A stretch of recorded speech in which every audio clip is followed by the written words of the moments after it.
আমরা তো নির্বাচন বর্জন করেছি শুরুতেই।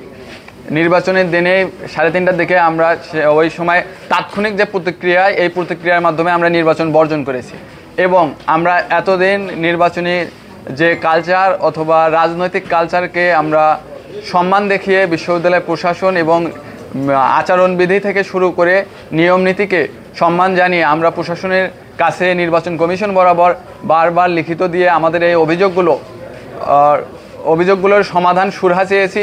তারা এখন পর্যন্ত আমাদেরকে সঠিক কোনো জবাব দিতে পারেনি, তারা ব্যর্থ হয়েছে, তারা দায়সারা কাজ করেছে, যার জন্য আজকে আপনাদের মাধ্যমে আমরা আমাদের অফিসিয়াল স্টেটমেন্ট দিলাম। এবং সেটা বলাই হয়ে থাকে যে আমরা যেহেতু প্রথম দিন বর্জন করেছি, তার মানে এই নির্বাচনকে অবশ্যই আমরা প্রত্যাখ্যান করেছি। এবং আমরা এখনও দাবি জানাই যে প্রশাসন পুনর্নির্বাচন দেবে এবং শিক্ষার্থীদের আশা আকাঙ্ক্ষার যেখানে প্রতিফলন হয় তেমন একটি নির্বাচন আয়োজন করবে।